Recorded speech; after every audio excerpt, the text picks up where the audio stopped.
You are not actually a consultant sent here to just have a conversation about what's not working.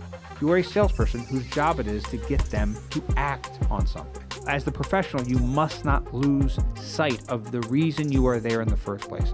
The reason we have these conversations is to see if we can be a good fit. Welcome, everyone, to the Close More Sales podcast.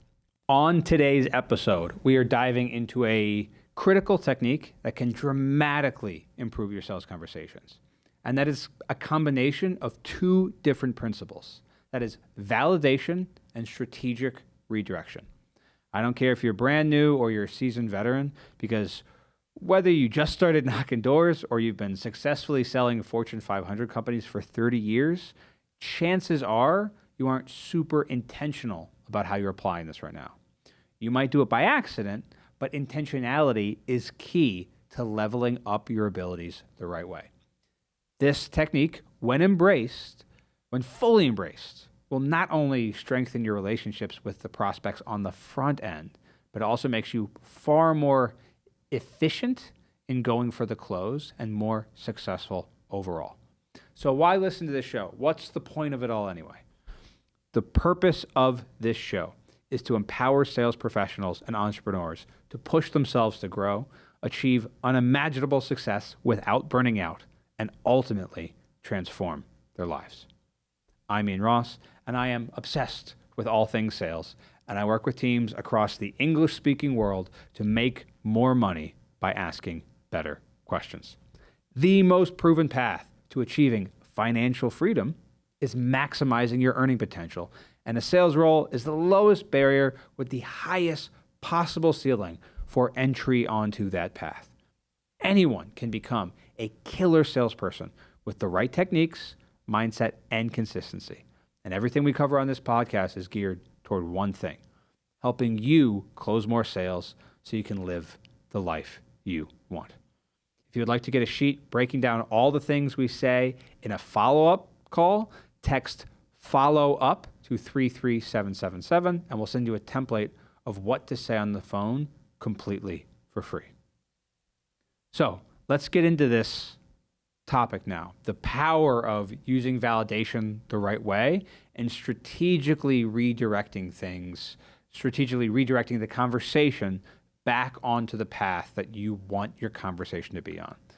So simply put, about validation, especially around the sort of advanced tactics of validation, this is around more than just acknowledging a prospect's feelings. It's actually about guiding the conversation and the emotions that are within or underneath the obvious surface for the prospect in that conversation towards something that aligns with them wanting to take action with you right then and there. So let's get into it here. By validating concerns, by validating hesitations, you keep the prospect engaged and you make sure they feel genuinely heard. So the technique here is a way to think about if someone is raising some type of shield, which is how I view an obstacle or an objection to moving someone through my process. If they're raising the shield up and I want to deal with this obstacle or overcome this objection, I need to make sure I don't just hit the shield straight on as hard as I can, because a couple things happen if I do that. One is that it gives them the sensation like I'm just trying to overcome their objection. I'm trying to logic and force my way through them so that their concerns aren't really heard or listened to. They feel like they're trying to be brushed aside with my logical maneuvering to try and force you to want the sale. And people are familiar with that type of technique, and it makes them on guard. It makes them uncomfortable. It makes them feel pushed. And we want to avoid the sensation of feeling like we're every other salesperson who's just pushing them to try and make a decision right now by overcoming their objections and trying to rebut what they say to us. We want to avoid that sensation on the prospect's end. The other level there is that if I don't actually knock the shield out of someone's hand when I hit it as hard as I can, what they do afterwards is they dig in harder, which salespeople in a conversation means they dig in even harder on their objection. Now, you might have logically caught them in some type of trap where they feel like they can't say that exact same reasoning anymore. But if all I did was brute force my way through and try and deal with that objection aggressively and forcefully, they will likely reveal that same type of hesitation through some other means. If I am trying to overcome a objection that my prospect gives me, and they get the sensation that I am trying to rebut their objection, they can tell that I'm forcing them to try and want to do this. And it gives people the wrong impression, the wrong idea. It makes it seem like we are trying to force them to try and make a decision rather than guiding them to making their own decision. And so I want to avoid giving the prospect that type of sensation of associating me with other pushy salespeople. Or what else could happen is if I swing a hammer at someone who's holding the shield up and I don't knock it out of their hands, they dig in harder. They believe even more forcefully in the idea of the reason they have that objection in the first place because I didn't actually knock it out of their hand. They want to go, oh, let me dig down even harder. I feel even more uncertainty because I can tell you're trying to force me through this. So one of the key principles that we teach here is to validate the obstacles and the objections, the hesitations, the reasons for the uncertainty in terms of the emotions that the prospect is having. Validate, but not necessarily agree. This is a big principle that I have in the Vivid Selling Framework. That's what the middle V is for. Validate their hesitations and concerns at all times.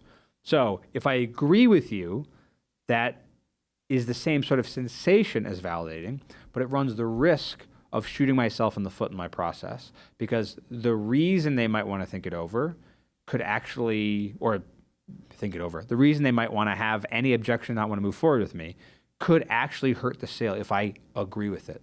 But I want to give them the sensation of not fighting them on it. So the sensation of agreement is correct, but there's not a same level of my opinion is aligned with yours in terms of the value you're putting on your hesitation. So the example I always like to give on this is if I am selling Mercedes and I'm on the car lot and some guy comes up and goes, I actually hate Mercedes. The wrong way to do this is to go, I agree with you, they're terrible. Buy it anyway? That doesn't work, right? So don't agree unnecessarily. I agree with you, Mercedes are no good. But we want to give them the sensation because we don't want to fight them on this. We want to give them the sensation of being validated. So what that looks like here is I totally understand why you would think that. A lot of people in the past who felt the same way, they told me it was because either A, they didn't like a few people who they knew who drove Mercedes, or B, they actually had a bad experience with one particular old past model for something really specific. What's making that come up for you right now? And figure out the reason they said that. But the idea of that talk track compared to, I agree with you, Mercedes are no good. The big difference there is that I didn't shoot myself in the foot by giving the agreement for their hesitation, for their not liking the product or whatever the concern is. But I want to give them that emotional sensation. That's where validating comes in. The technique, doing it appropriately, makes sure that there's space and room to build the right type of rapport, which is trust, and it's setting the stage for a productive sales conversation because they don't have to fight tooth and nail to try and convince me as to their emotional hesitations. I've validated their hesitations and concerns, but I want to make sure I am not agreeing unnecessarily. So how does this apply to redirection? Redirection involves if we've gone off track a little bit, if we've gone sort of the wrong direction, I want to make sure I can bring the conversation back in alignment with a topic that concerns me as the sales professional. And that topic is something that my product or service fixes, it solves, it helps, it impacts. I don't want to be talking about something that my product or service or whatever it is I'm selling, if I cannot address your concern in any way, shape, or form, I want to spend as little time on it as humanly possible.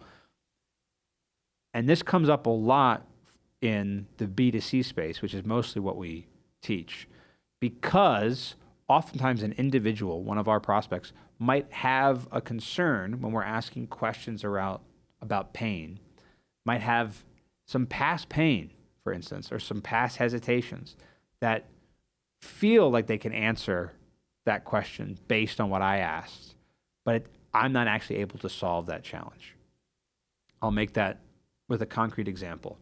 If I am having the conversation with someone say I'm talking to a little old lady and I'm having a conversation about buying her house, and I need to buy her house at a discount, and she's kind of a hoarder and is getting notice in the mail from the bank and is not going to be able to make her mortgage, so she's going to have to sell it at a discount if she's going to sell it at all before the bank takes it, and we're in that dire moment. I am of moral obligation to make sure I can help her now, because we've seen this so many times, and someone in this instance who needs help, but the very reason they're the type of person or in the type of situation where they need that type of help can be pretty directly correlated to having trouble making decisions quickly, having trouble taking action on things when they know they are important, and they dilly-dally and they delay to their detriment. So it's my responsibility in this example here of having this conversation with someone about buying someone's house, this old lady's house, to make sure that if I am going to be a good fit, I do everything in my power to be the one to buy it from her right then and there,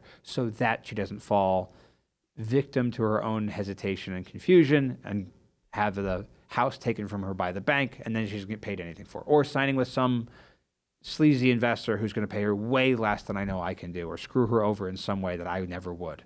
If I know my actions are aligned the right way and I have good morals, it's my moral responsibility to do my very best to make sure I can be the one to help solve her problems, because I know I will do right by her. So painting that picture here. So if she's talking to me about her dog dying, I want to make sure I can get things back on track around the home and the emotional implications there, because I am not buying her dead dog. I am buying this house. And even though I know the ideal emotional trajectory of a conversation is gain to pain to pen, even though this old lady might be very pained in this instance. She might be almost crying, if not outright weeping, when talking about the passing of her beloved dog. But my purchasing of the home does nothing to alleviate that specific pain. Therefore, it is my responsibility to get it back on track to talk about the pain that buying the home does solve. But I don't want to just I don't want to give the sensation to the prospect that I don't care about their issues. I don't care about what they're saying ails them or concerns them, or simply what they feel inclined to talk about, which is obvious they do if they're talking about it. So I want to make sure I am able to strategically redirect the conversation without giving the prospect the sensation that I don't care about what it is they're saying, because I only want to talk about pains that I can address. That's the nuance here, is making sure I know I need to get things back on track. I know I need to be talking about a pain point that my product or service can actually solve, but to make sure we stay in rapport, that I am worthy of this prospect's trust, I cannot give them the sensation that I do not care about something that they feel is important. This is the reason we go through training and why we have advanced techniques and tactics to go through these things, is because these are the nuances of helping persuade someone to want to take action, is that I need to make sure we're talking about problems that I can solve. However, I don't want to give them the sensation that I don't care about a problem just because I can't solve it. So the nuance and the money to be made is within those two boundaries, is within that point. So the example of how I would do that is there's two ways I could do this in terms of validating and then redirecting back. I will start simply with the easier way to go through this, which is simply like, hang on a second, I hear you talking about your dog Fido. Let me write this down, that your dog had passed. I want to make sure I don't lose track of this. Write it down on a piece of paper, or if you're having the conversation over the phone, you'd say, hang on a second, let me write that down. They can't even see that you're writing. Then you force a pause. You're giving them the sensation that I'm writing it down, so it must be important. And then once there's silence, because you asked for silence so that you could write it down, you can then ask a question about the house again. That's one very simple way to go through this. The way I prefer is a little bit more advanced and requires a little bit more tiptoeing and tap dancing to do effectively. However, I think when done effectively is even more effective than the hang on, let me write that down. What I would want to do if someone is talking about some pain point that is not related to what I sell, but I need to get things back on track, is asking them a question about that pain point in a past timeline, and then bringing up the subject matter that I care about in that past timeline and bringing it back to the current timeline. So here's an example of that with that little old lady and her little dead dog. Here's the example I would give for that. Outside of trying to write it down and making them pause, here's what I would say. So if she's talking to me, yeah, my dog Fido passed and he was a great German Shepherd and blah, blah, blah, and going on and on about that. I don't want to give that lady the sensation that I'm ignoring her and I don't care about the pain of a dead dog. So I would say, gosh, did you grow up with dogs like that? Did you always grow up with dogs of that same breed? I am asking a question directly related to this pain point. So that suddenly she goes, oh, I'm being asked a question about this thing I want to talk about that is important enough to me that there's a reason I'm talking about it now. I'm feeling heard and listened to. So she might go, yeah, no, I always grew up with German Shepherds like that. That's a really important thing for me growing up. It's why I've had German Shepherds my whole life, and I love them, and I miss that dog so much. And then I might ask, okay, and did your yard growing up, was it as big as your current yard? Did you always have a yard the right size for those German Shepherds? And she goes, oh, yeah, no, you got to make sure they got room to move around. Even when I was away, I had to make sure if I lived in an apartment that I was across the street from a park so those dogs could get out. God, oh, that's great that you prioritize that. And by the way, I remember you mentioned that the backyard is a little overgrown. The neighbors, I know you said they're nice. They haven't given you any grief about the state of your backyard, have they? No, I got great neighbors. They wouldn't do something like that, at least not as far as I've seen it. Okay, that's great to hear. And then again, the roof, you said it's 10 years old, and now we're back on the house. That's the example I would give. So to then recap the formula to make sure this is heard of validating the sensations. Oh, man, that sounds really tough, losing your dog like that. Did you grow up with dogs like that? Did you always have dogs of that breed in the past? So now I validated the sensation and asked a question about that pain in a past timeline. But then I ask a different question related to a yard connecting the house and the timeline about a yard in the past. Yeah, I always had something. So now we're on the right subject matter, but in the past timeline. And then I bring it back to the current timeline by talking about the state of the yard currently, asking if the neighbors had said anything about it or if there's been any issues. It doesn't have to be the neighbor conversation, but that's an example. I'm just giving the logical flow of making them feel heard and understood while continuing to be the one asking the questions and guiding the conversation. The person who asks the questions is in control.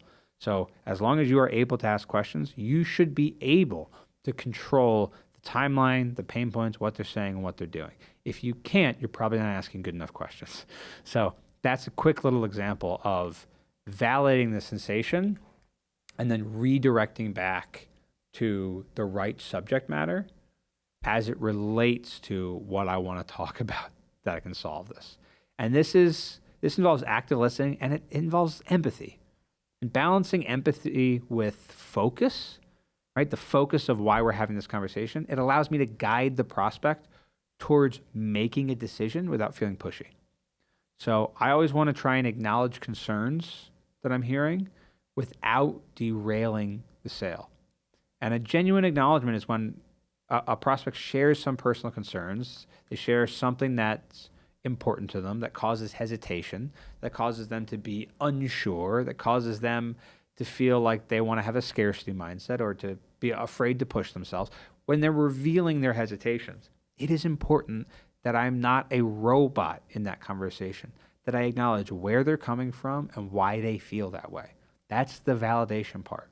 And the truth is, it doesn't require very much to acknowledge this. And I've seen this with other people I've been coaching, because sometimes I demonstrate this validation technique to make sure something regarding a pain or hesitation that the prospect verbalizes feels like it's validated, that I understand where they're coming from.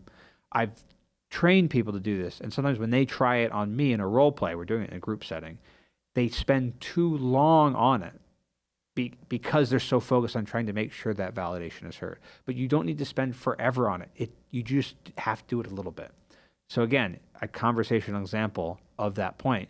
We'll keep hammering home on this little old lady with the dog point because it's such a classic example in sort of like the B2C space. It doesn't matter if I'm actually buying that home or if I'm selling insurance or selling solar or selling knives door to door. It doesn't matter. This is the normal flow of things in a B2C space. someone is revealing a pain totally unrelated to the conversation.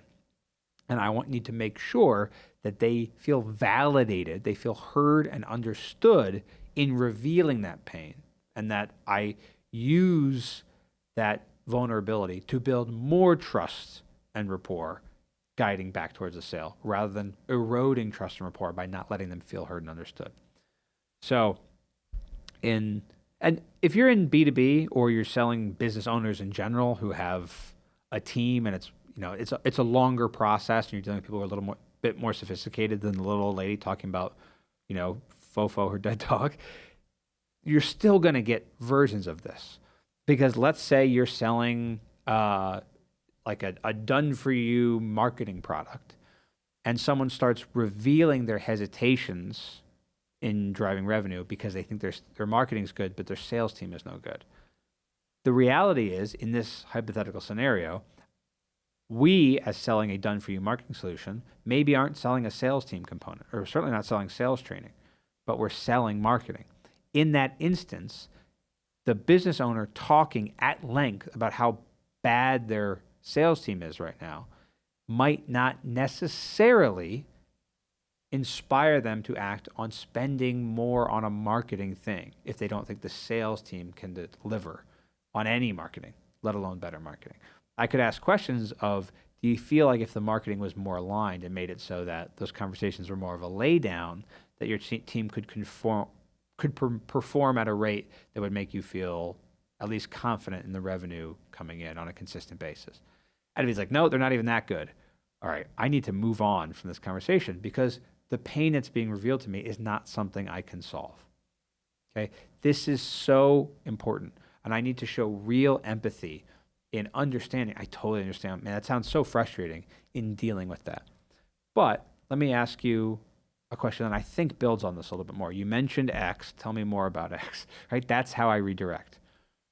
And you'll see also, if you've been watching the Close More Sales podcast for a while, you'll see when I give these live examples, I often include variables like X, Y, and blank. I think I said on the last week's episode that I saw.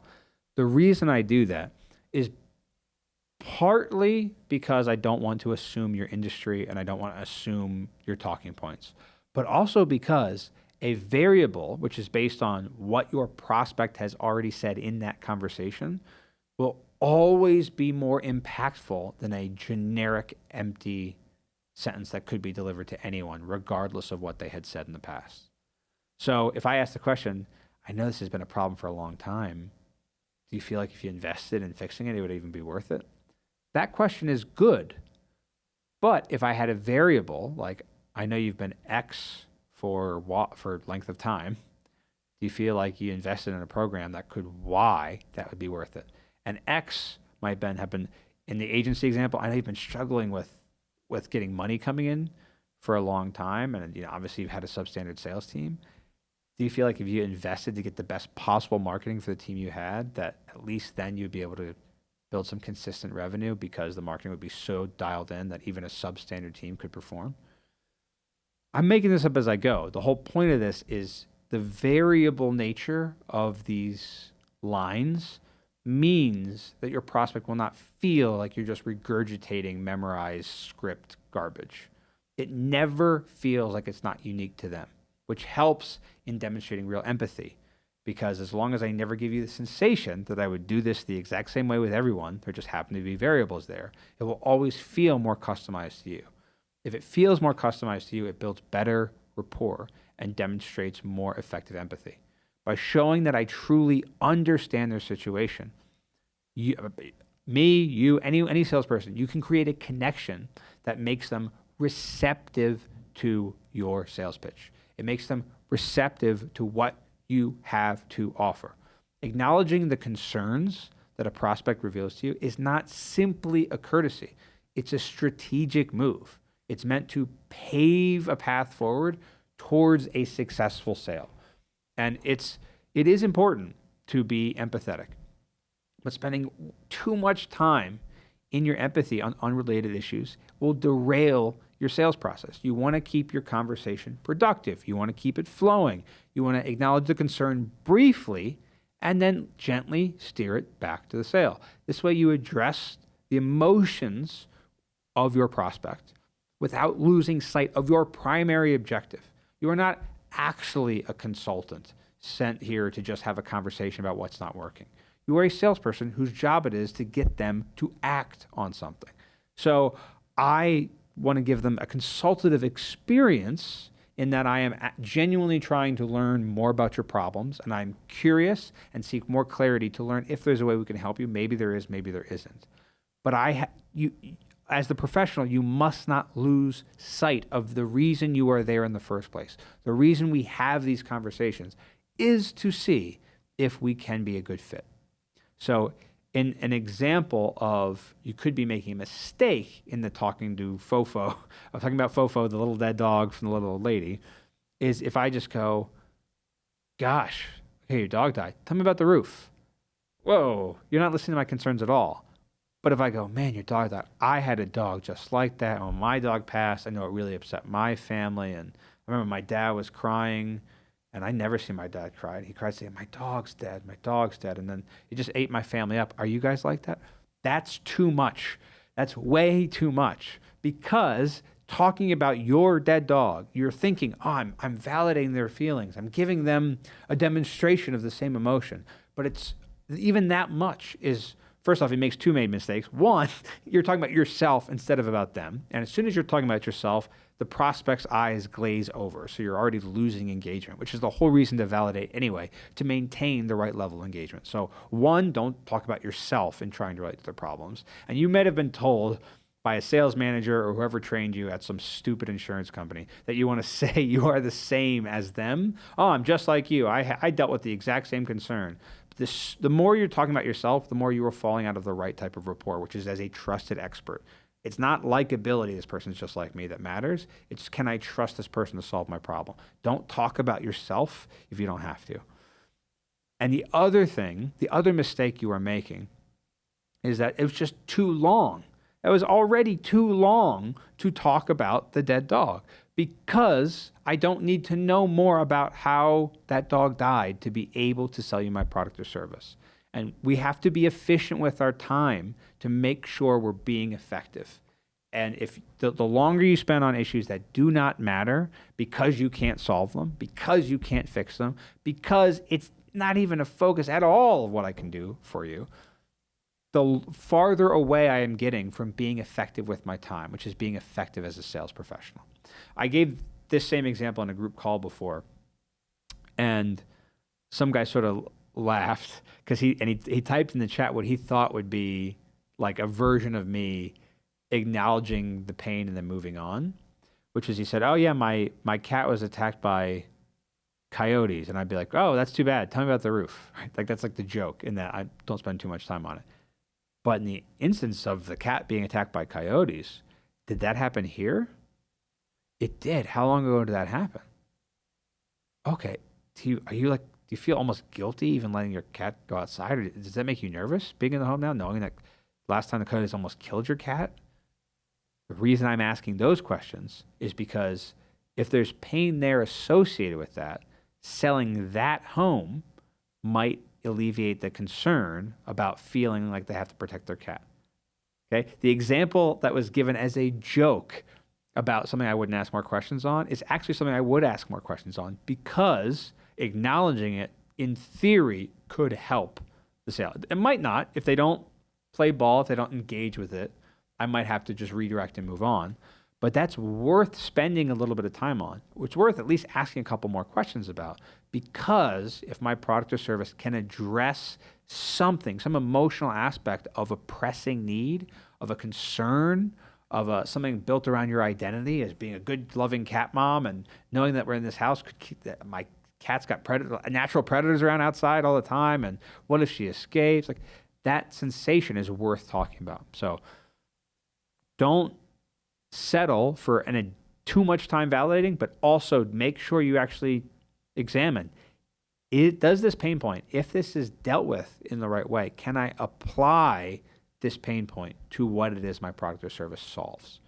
If you do this correctly and you have a smooth transition, not only does it not feel forced, but the conversation keeps flowing in alignment with your goals of getting them to want to take action. By doing this, you maintain control of the dialogue while also ensuring that your prospect feels valued. Okay, so don't lose track of the reason you are there, which is focusing on the pain points and the outcome that the sale is about that can get done. But we want to make sure we address the emotional concerns and the emotional hesitations through a validating of that sensation. So I'm trying to stay on topic, but I am comfortable going a little off topic if it is truly in pursuit of me demonstrating more empathy and being more productive. In the example of the coyote and the cat scenario, that is not about the house necessarily, but that issue happened at this house. And maybe there's some unconscious bias or frustration there underneath that makes that homeowner feel like a bad setup by currently staying where they are. Inaction, especially, is something worth being examined. Inaction, if I can tie pain to it, is hugely beneficial because the opposite of inaction is taking action. And the more immediately you take action, the more likely you are to actually want to do the act, obviously. And if I'm the one who caused it, it means you're going to want to do it with me because I'm the one who's there right now. So if I am here currently, make sure I'm doing my best. I always have to make sure of this, that I am actually tying some pain to an action. Indecision is itself a decision. So this will lead to more closed deals if you think about things this way. In addition, making sure you are empathetic the right way by validating concerns and then smoothly redirecting the conversation. This is essential, right? Because then the prospect feels you understand and care about their situation. They're more likely to trust your recommendations, and trust is the foundation of them wanting to buy from you. These techniques help you establish this from the outset. Be efficient with your time. Use these techniques to ensure that your time is spent to its maximum effectiveness when you're having a sales conversation, and prevent it from straying too far into unproductive areas. By keeping the discussion relevant to what you can solve in the sale, it means you're making the most of your time and theirs. This efficiency, it not only benefits the salesperson, okay? It makes the prospect feel like their time is valued because I can get you set up with the sale of whatever it is that I need without spending 20 hours to do it or following up over weeks because I got you emotional at the start. I want to do this correctly so as not to derail the conversation. It's crucial. Stay on tack by validating their feelings and then gently steering the conversation back to the sale. And the technique, again, either is hang on a second, let me write this down, or just asking them a question about it in a past timeline, and then transitioning to the correct topic in that past timeline before bringing it back all the way to the current timeline again. So you can move from the emotional acknowledgement of the sales discussion into let me get you back on track very easily as you get more comfortable with this. You will end up doing this almost by default if you get enough practice. You create a seamless flow. It keeps the conversation relevant as well as forward moving. So empathy itself is such a powerful tool. It's not just about making the prospect feel good. It's not even just a tool to guide the conversation. It's a tool to make sure that they feel like as they are speaking, you are listening. And if you can understand what they are saying and what they're trying to mean, you can also address the emotions underneath that. And people buy emotionally. Make sure you're achieving the sale as you go through this. You're not losing track of what the real goal of this is. So this is a little sidestep, and I gave that very specific example of the little old lady and her dog. But also, as I said, that framework, that hesitation of someone talking about a pain point that what I am selling does not solve, I want to spend as little time on that as is humanly possible and return to a topic, usually through the form of a question, that my product or service does solve, so that we are aligning everything we are talking about towards actually getting the sale done. I heard that there's a certain sort of like executive coach or something, probably a coach of coaches, right? A very sort of meta topic.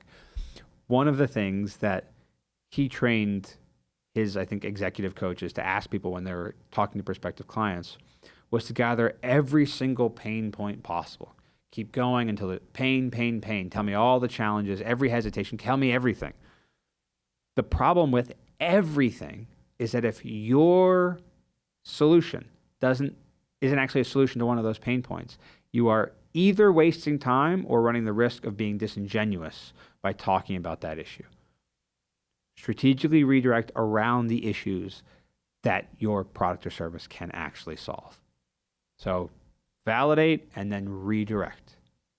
Say it with me. Validate and then redirect. Strategic redirection. These techniques, they help you build trust, maintain focus on what matters, talking about what you can do, and increase the likelihood of actually closing that sale. Remember, by validating your prospect's concerns, you can skillfully guide the conversation back to the sale in a way where they still feel heard, they still feel understood, and they still feel like you get them. If you do that appropriately, you will set yourself up for success. I encourage you, practice these techniques in your sales conversations like today.